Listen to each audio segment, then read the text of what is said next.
Hello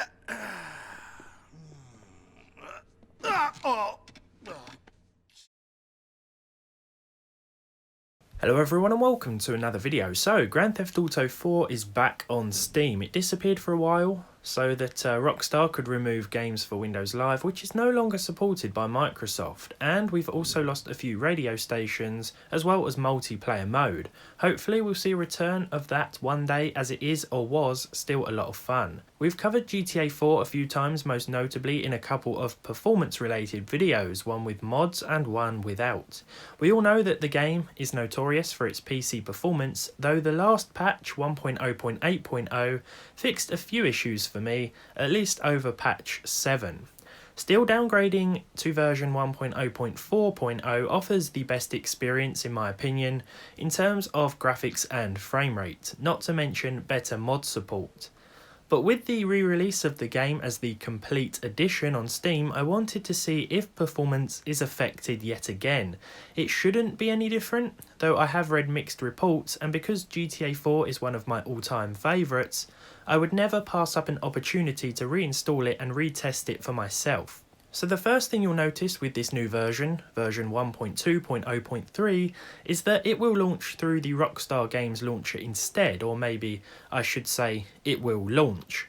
Seriously, initial startup is a lot quicker, and once you're at the home screen, you'll have both the base game and the DLC, even if you only owned one or the other previously. First of all, I ran the in-game benchmark with my GTX 1650 Super, and with the auto-selected settings we were able to meet and exceed 60 frames per second on average.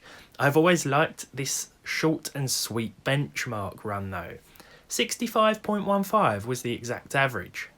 I then launched the game with an entry-level RX 550, but immediately I noticed something was up.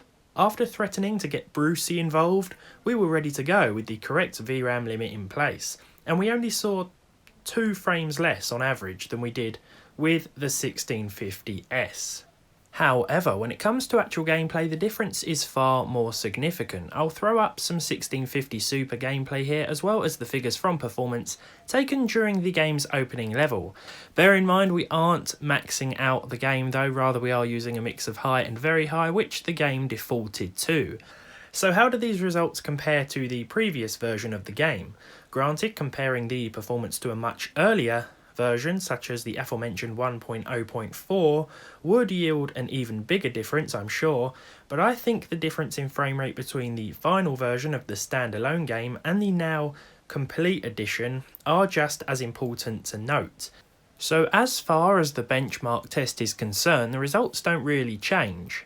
So I played the introductory level again with each card with both the previous and current versions of GTA 4, and again the results were almost the same, this time in terms of the averages and percentile figures, although we did see some slight variations as to be expected with the 1% and 0.1% lows, but those are my findings.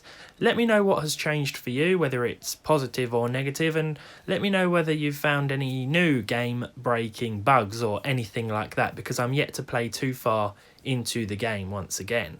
At least for me, the game now launches consistently, though it is a shame to lose multiplayer. However, Liberty City is always worth exploring solo, whether you've visited before or not. But thank you very much for watching. If you enjoyed this, leave a like on it, leave a dislike if you didn't, subscribe to the channel if you haven't done so already, and hopefully I'll see all of you in the next one.